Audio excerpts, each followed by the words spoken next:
School में एक लड़का सोच रहा था कि जादूगर असल में बहुत कमज़ोर होते हैं। वजह यह थी कि दुनिया काफ़ी शांतिपूर्ण हो चुकी थी। बाकी स्टूडेंट्स उसे कमज़ोर बोलते थे क्योंकि उसके पास माना जादुई ऊर्जा नहीं थी। कुसानागी को याद भी नहीं था कि ये लड़का कौन है। तभी एक बदमाश गुस्से में क्लासरूम में जादू से अटैक कर देता है। क्लासरूम में मैजिक करना मना था क्योंकि ये बेहद खतरनाक था। सबको लगा कोई बड़ा हादसा हो गया है, लेकिन मना तो ऐसे बर्ताव करता है जैसे कुछ हुआ ही नहीं। वो बस सबको दिखाना चाहता था कि परेशान करने वालों से कैसे निपटना चाहिए। टीचर शोर सुनकर आ गए और उस लड़के की जान बच गई। मनातो ने कहा कुछ नहीं हुआ और घर चला गया। अगले दिन स्कूल में सबकी मैजिक पावर नापने का टेस्ट होना था। इसके लिए एक स्पेशल मशीन लाई गई थी। मिनातो नहीं चाहता था कि लोग उसकी असली ताकत को पहचान लें। उधर मिजुहा को जिज्ञासा थी कि कुसानागी डरा हुआ है या नहीं। स्कूल की सबसे पॉपुलर लड़की का उस लूजर लड़के से बात करना सबके लिए चौंकाने वाला था। मगर असल में वो लड़की उसे चिढ़ाने आई थी। लेकिन कुसानागी अब पहले वाला इंसान नहीं था। असलियत ये थी कि एक हफ्ता पहले कुसानागी का कार एक्सीडेंट हुआ था। वो कोमा में चला गया था। लेकिन कुछ घंटे बाद जब वो होश में आया, उसका शरीर पूरी तरह से ठीक हो चुका था। किसी को नहीं पता था कि उसके शरीर में अब वही पुराना कुसानागी नहीं, बल्कि 50 साल पहले मर चुका दुनिया का सबसे ताकतवर जादूगर इचामी मिनातो फिर से जन्म लेकर आया है। वो अपने वंशज के शरीर में जी रहा था। क्लासरूम में लड़की को अजीब लगा कि वो उसकी मौजूदगी से डर नहीं रहा। उधर मिजुहा के उसे बात करने पर एक और लड़का गुस्से से भर गया। फिर टीचर ने टेस्ट शुरू किया। सबसे पहले फायर मैजिक वाला लड़का गया। उसने हाथ मशीन पर रखा और 1,000 पॉइंट्स मिले। फिर बारी आई क्लास की टैलेंटेड लड़की युइका मिजुहा की। उसने वाटर मैजिक से टेस्ट दिया और 2,000 पॉइंट्स स्कोर किए। सब हैरान रह गए। टादानो ने कहा कि मजबूत लोगों को साथ रहना चाहिए, लेकिन लड़की ने उसे इग्नोर कर दिया। अब सबको लगा कि कुसानागी को असली फर्क समझ आ जाएगा। मिनातो कुसानागी मशीन के पास गया और सोचा कि उसे अपनी पावर छिपानी होगी। उसने सिर्फ थोड़ा सा ही छोड़ा, लेकिन उसके अंदर की ऊर्जा सिर्फ एक तत्व की नहीं, सभी तत्वों की थी। फिर अचानक उसने ठान लिया कि असली ताकत दिखाकर देखता हूँ। उसकी ऊर्जा इतनी तेज निकली कि पूरा स्कूल हिल गया। सीनियर क्लास तक उसकी पावर महसूस हुई। मशीन इतनी ताकत सहन नहीं कर पाई और धमाके से फट गई। सबको लगा फिर कोई हादसा हो गया है। लड़कियां आंखें बंद कर लेती हैं ताकि अंधी न हो जाए। मशीन के टुकड़े उनकी तरफ उड़ते हैं, लेकिन कुसानगी उन्हें बचा लेता है बिना कि वो जाने। असल में किसी को उसकी असली मैजिक पावर महसूस ही नहीं हुई। सबको बस रोशनी दिखी, यहाँ तक कि टीचर को भी। टीचर ने पूछा मशीन क्यों फटी। उन्होंने नतीजा निकाला कि शायद मशीन में खराबी थी और कुसानगी को 0 अंक दे दिए। अब ग्रुप्स बनाए जाने थे। टादानो सबसे स्ट्रांग था, इसलिए उसे कुसानगी के साथ जोड़ा गया, जिसका स्कोर सबसे घटिया आया था। टादानो बोला कि अब वो प्रैक्टिकल क्लास में देख लेगा। स्टूडेंट्स को ले जाया गया ओल्ड शिबुया, एक खंडहर शहर जिसे बहुत साल पहले एक बड़ी तबाही ने नष्ट कर दिया था। यहाँ कभी कभी अब भी मॉन्स्टर मिलते थे। टीचर ने समझाया कि टेंशन मत लो, ज़्यादातर मॉन्स्टर पहले ही प्रो मैजिशियन और पुलिस वाले ख़त्म कर चुके हैं, बस थोड़े बहुत बचे हैं। स्टूडेंट्स का काम है कि वो भी थोड़ा अनुभव लें। कुसानगी को अजीब लगा क्योंकि पिछली रात वो यहाँ आया था और उसने जगह साफ कर दी थी। फिर इतने मॉन्स्टर दोबारा कहाँ से आ रहे हैं। इधर लड़कियां आपस में मुकाबले की बातें कर रही थीं। मिजुहा लगातार कुसानागी को देख रही थी। टीचर ने क्लास शुरू की। टादानो अपने ग्रुप के साथ कुसानागी के पास आया और बोला कि दूर ही रहना, बीच में मत आना, और अगर पहले जैसा अकड़ दिखाया तो बख्शूंगा नहीं।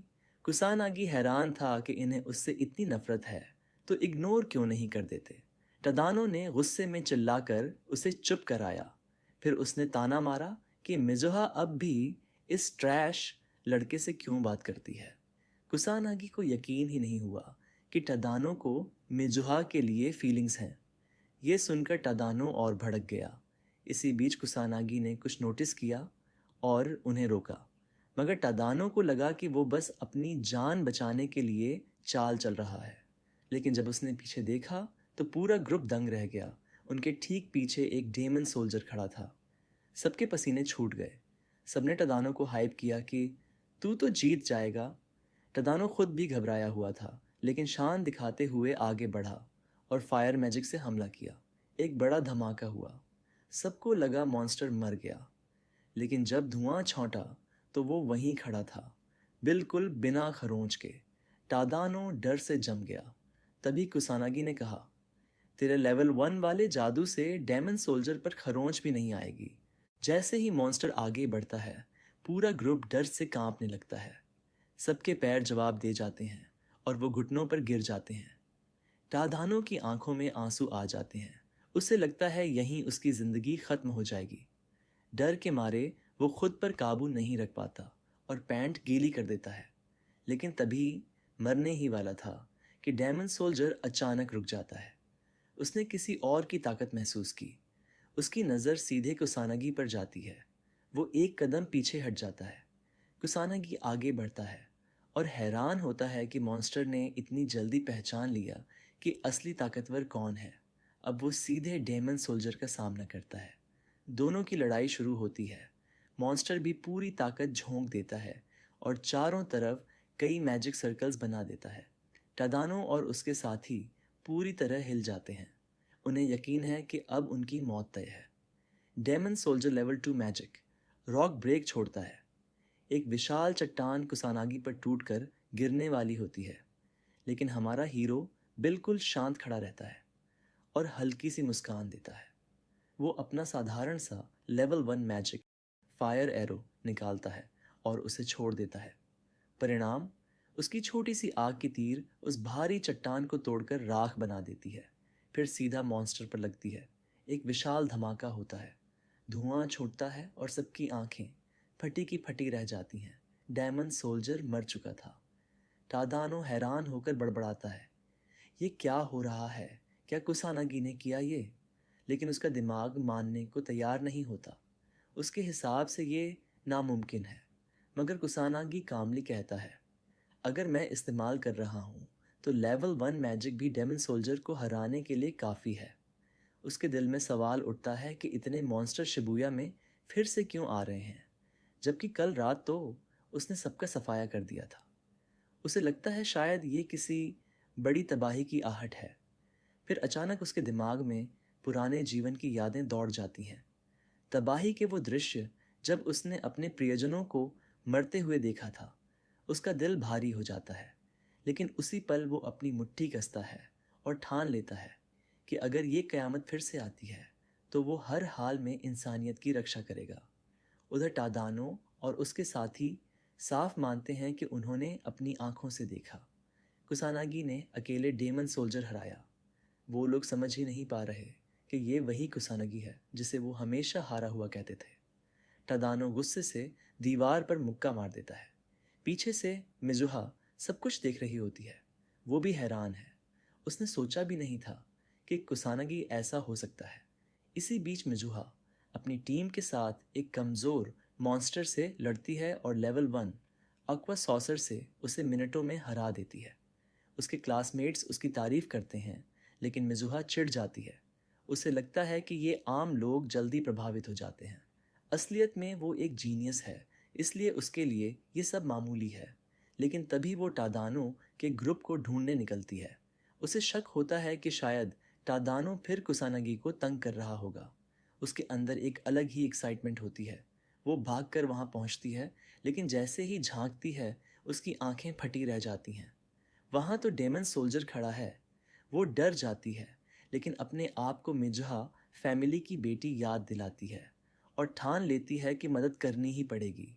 वो चिल्लाती है सबको भागने के लिए, लेकिन तभी एक भयंकर फायर मैजिक की लहर उसके सामने से निकलती है और सीधे डेमन सोल्जर को उड़ा देती है। मिजुहा हकीकीत में जम जाती है। ये तो कुसानागी था। वो याद करती है, ये वही शर्मीला कमज़ोर कुसानागी था जिसे सब हंसते थे। लेकिन आज उसके सामने खड़ा लड़का बिना किसी मंत्रोच्चारण के लेवल 1 मैजिक से ही डेमन सोल्जर को हरा चुका था। मिजुहा अब भी यकीन नहीं कर पा रही थी। उसके दिमाग में बस एक बात घूम रही थी, आखिर ये कुसानगी है कौन? यहाँ पर कहानी में पहली बार डेमन रैंकिंग सिस्टम भी खुलता है। Magical beasts, rank 6 demon soldier, rank 5 demon captain, rank 4 demon general, rank 3 demon ranking system पूरा सामने आता है। Rank 2 demon king rank verse demon god, सबसे ताकतवर। हर डेमन का ये नंबर फिक्स होता है और यही वजह है कि हर मॉडर्न जादूगर जानता है कि किसी डेमन सोल्जर रैंक पॉइंट्स को हराने के लिए कम से कम लेवल 3 मैजिक चाहिए। लेकिन मिजुहा को अब भी यकीन नहीं होता कि कोई लेवल 1 मैजिक से डेमन सोल्जर को मार सकता है। कुसानगी उसकी तरफ बढ़ता है। मिजुहा छुपने की कोशिश करती है, लेकिन फिर सोचती है कि छुपने का कोई कारण नहीं। वो फिर से झांकती है। अचानक कुसानगी उसे आवाज़ देकर कहता है, कितनी देर तक ऐसे झांकती रहोगी? वो शर्मिंदा हो जाती है और हैरान होकर पूछती है कि उसे कैसे पता चला। कुसानगी सोचता है, अरे अगर तुम मैज हो तो मुझे कैसे नहीं पता चलेगा? मिजुहा कंफ्यूज हो जाती है। कुसानगी निराश होता है कि आजकल के मैजेज सच में मैजिक एनर्जी महसूस ही नहीं कर पाते। वो वहाँ से निकलने लगता है। मिजुहा उसे रोकने की कोशिश करती है, पर वो सुनता ही नहीं और आगे बढ़ जाता है। वो उसका पीछा करती है, लेकिन गली में कोई नहीं मिलता। असल में कुसानगी इमारत की छत पर कूद गया था। ऊपर से देख रहा था और लड़की को इतना परेशान देखकर उसे चिढ़ होती है। अब वो आसपास मॉन्स्टर्स की तलाश करता है। डेमन सोल्जर तो नहीं मिलता, लेकिन मैजिकल बीस्ट्स बहुत ज़्यादा हैं। टादानो और बाकी स्टूडेंट्स को याद कर वो सोचता है, अगर डेमन सोल्जर के सामने ये लोग ऐसे हड़बड़ा गए तो बीस्ट से कैसे लड़ेंगे? इसलिए वो खुद ही फैसला करता है कि कुछ बीस्ट्स का सफाया कर दे। उसका शरीर चमकने लगता है। वो 2 बड़े मैजिक सर्कल्स निकालता है और लेवल 2 मैजिक बैरेट इस्तेमाल करता है। आसमान की तरफ कई लाइट बीम्स फायर होती हैं और पूरे शिबुया में फैल जाती हैं। टादानो और उसके ग्रुप को ये बीम्स दिखाई देती हैं। उन्हें लगता है जैसे टूटते तारे दिख रहे हों। मिजुहा समझ जाती है कि ये मैजिक है और सोचती है, एक साथ इतनी सारी मैजिक एबिलिटीज़ किसने छोड़ दी? उसी समय शिबुया में 2 स्टूडेंट्स मॉन्स्टर्स से गिर जाते हैं। उन्हें लगता है अब बचना नामुमकिन है। लेकिन जैसे ही मॉन्स्टर एक लड़की को मारने आगे बढ़ता है, अचानक दर्द से चीखने लगता है। उस पर कुसानगी की लाइट बीम लग चुकी होती है। दोनों स्टूडेंट्स हैरान होकर एक दूसरे से पूछते हैं कि क्या वो सही सलामत हैं। ऊपर से कुसानागी सब देख रहा होता है। उसे बहुत अच्छा लगता है इतने सारे मॉन्स्टर्स मारकर, लेकिन तभी एहसास होता है कि उसने ज़्यादा कर दिया। लगभग पूरे शिबुया के मॉन्स्टर्स का सफाया हो गया। वो परेशान हो जाता है, अब क्लास कैसे चलेगी? मुझे इतना कंट्रोल करना चाहिए था। वो अपनी मैजिक सर्कल्स का इस्तेमाल करके शहर में इधर उधर घूमता है और एक गली में उतरता है। क्लास की तरफ लौटकर वो बाकियों से जुड़ जाता है। टीचर एक मॉन्स्टर की लाश देखता है और हैरान होता है। वो कहता है कि इतने मॉन्स्टर्स बच कैसे गए थे? उसने तो सुना था कि ज़्यादातर पहले ही पुलिस और प्रो मैजिशियंस मार चुके हैं, लेकिन ये देखकर साफ लगता है कि किसी स्किल्ड इंसान ने एक ही वार में इन्हें मारा है। टीचर उस मैजिक को पहचानने की कोशिश करता है। उसे याद आता है कि इतनी सारी मैजिक बुलेट्स फायर करना नल एट्रीब्यूट मैजिक में आता है। वो मानता है कि उसने ऐसा पहले कभी नहीं देखा। कहता है, अगर किसी ने ये नहीं किया होता तो हालात हाथ से निकल जाते। 2 बुलेट फायर करना भी बहुत मुश्किल है, लेकिन यहाँ तो दर्जनों एक साथ फायर हुई हैं। कोई भी नॉर्मल स्टूडेंट ये कर ही नहीं सकता। इधर स्टूडेंट्स गुस्से में चिल्ला रहे हैं कि उन्हें इतने सारे मॉन्स्टर्स का सामना क्यों करना पड़ा। सब कहते हैं कि उनकी जान पर बन गई थी। टीचर झुककर माफ़ी मांगता है। वो बताता है कि पुलिस से कंफर्म किया था कि मॉन्स्टर्स लगभग ख़त्म हो चुके हैं, लेकिन स्कूल से डबल चेक नहीं किया। उसे अफसोस है कि उसने पूरी क्लास को खतरे में डाल दिया। एक लड़की पूछती है, क्या कोई हमें बचाने आया था? टीचर कहता है उसे नहीं पता, लेकिन फिर जोड़ता है, ये न तो पुलिस का काम है, न किसी ऑफिशियल मैजिशियन का। शायद कोई गैर कानूनी जादूगर, इलीगल मैजिशियन था। वो अपने दिल में उस अनजान मददगार का शुक्रिया करता है। हमारा लड़का हल्की मुस्कान लिए टीचर की बात सुनता है, जो उसे घुमा फिरा कर तारीफ कर रहे हैं।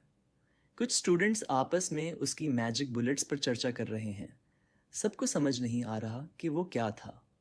कुसनागी को सुकून मिलता है कि सब ठीक है, यहाँ तक कि उसके बुली करने वाले भी। लेकिन तदानो गुस्से से दांत पीस रहा है। उसकी पूरी गैंग चुपचाप कुसनागी को घूरती रहती है। मिजुहो को याद आता है जब कुसनागी ने अकेले ही लेवल 1 मैजिक से डेमन सोल्जर को हराया था और फिर किसी इन्फिनिट मैजिक जैसा कुछ दिखाया था। वो सोचने लगती है कि कहीं दोनों के पीछे कुसनागी तो नहीं। लेकिन फायर और नल दोनों अलग अलग एट्रीब्यूट्स हैं और कोई स्टूडेंट दोनों रख ही नहीं सकता। वो खुद को समझा लेती है कि ये असंभव है और मान लेती है कि नल मैजिक कोई और इस्तेमाल कर रहा है। लेकिन उसे अब भी समझ नहीं आता कि कुसनागी ने अकेले डेमन सोल्जर को कैसे हराया। तदानो की गैंग शक जताती है कि शायद वही लेज़र बीम्स के पीछे भी कुसनागी है। तदानो इसे नामुमकिन बताता है, लेकिन उसका एक दोस्त याद दिलाता है कि वही डेमन सोल्जर को भी हराया था। ये सुनकर तदानो भड़क जाता है और अपने दोस्त को धमकाता है कि चुप नहीं रहा तो मर जाएगा। सब डर के मारे खामोश हो जाते हैं। तदानो जिद करता है कि वो कभी नहीं मानेगा कि कुसनागी जैसा डरपोक इतना ताकतवर हो सकता है। उसके मुताबिक कुसनागी ज़रूर कुछ छिपा रहा है। उसके चमचे भी सहमति में सिर हिलाते हैं और याद करते हैं कि वो कितना कायर है। गुस्से में तदानो चिल्लाता है कि वो साबित करेगा कि कुसनागी चीटिंग करता है। उसने ठान लिया है कि उसे कोने में धकेल कर उसकी असली पहचान सबके सामने लाएगा। स्कूल के बाद जैसे ही कुसनागी बाहर निकलता है, उसे एक बड़ी गैंग घेर लेती है। तदानो आगे बढ़कर कहता है कि वो कब से इस पल का इंतज़ार कर रहा था। कुसनागी झुंझलाते हुए कहता है कि काश यही मेहनत तुम लोग मैजिक सीखने में लगाते। तदानो पलटकर बोलता है कि उसे ये सब कहने का कोई हक नहीं, क्योंकि वो खुद चीटर है। कुसनागी हैरान हो जाता है। चीटिंग? लेकिन तादानो अड़ा रहता है कि वो ज़रूर कोई घटिया ट्रिक छुपा रहा है। कुसनागी समझ जाता है कि इनसे बहस करना बेकार है। तादानो उसे हुक्म देता है कि साथ चले। वो ताने मारता है कि अच्छा है, कुसनागी भागा नहीं। कुसनागी सीधा कहता है, भागने की कोई वजह ही नहीं। तादानो उसकी बात नहीं मानता और पंच मारता है, ये जानते हुए कि कुसनागी पब्लिक पार्क में मैजिक नहीं इस्तेमाल करेगा। मुक्का सीधे उसके चेहरे पर लगता है, लेकिन कुसनागी हिलता तक नहीं। गैंग उस पर टूट पड़ती है, फिर भी वो शांत खड़ा रहता है और पलटकर कुछ नहीं करता। तादानो चिढ़कर पूछता है, क्या हुआ? मैजिक के बिना कुछ नहीं कर सकता? वो लगातार मारता रहता है, धमकी देता है कि चाहे कुसनागी भीख मांगे, वो उसे छोड़ने वाला नहीं, बल्कि मार ही डालेगा। कुसनागी अंदर ही अंदर निराश हो जाता है। उनकी चोटें उस पर असर ही नहीं कर रही थीं। उसकी मैजिक पावर्स अपने आप हर फिजिकल अटैक से उसे बचा रही थीं। बोर होकर वो दिखावे के लिए चोटिल होने का नाटक करता है, ताकि तदानो को तसल्ली हो जाए। तभी पीछे से एक आवाज़ आती है, तुम लोग कुसनागी पर हमला क्यों कर रहे हो? सब मुड़ते हैं और देखते हैं। वो मिजुहा है। तादानो घबरा जाता है और सफाई देने की कोशिश करता है कि हम तो बस मजाक कर रहे थे। लेकिन मिजुहा उसकी बात नहीं मानती और सीधे बुलिंग का इल्ज़ाम लगाती है। वो मायूस होकर कहती है कि अपने क्लासमेट्स को इस हालत में देखकर उसे शर्म आती है। क्या इन्हें अपने के पर शर्म नहीं आती? तादानो को अजीब सा लगता है, लेकिन तुरंत दोष कुसनागी पर मढ़ देता है। उसके दिमाग में आता है, अब मिजुहा उसे नफरत की नज़र से देख रही है और ये सब कुसनागी की वजह से है। उसी पल मिजुहा कुसनागी का हाथ पकड़कर उसे वहां से खींच लेती है। तादानो की नज़र उस हाथ पर टिक जाती है। उसकी आंखों में जलन और गुस्सा भर जाता है। अब वो और बर्दाश्त नहीं कर पाता। तादानो का सब्र टूट चुका था। अब वो सचमुच काबू खो देता है।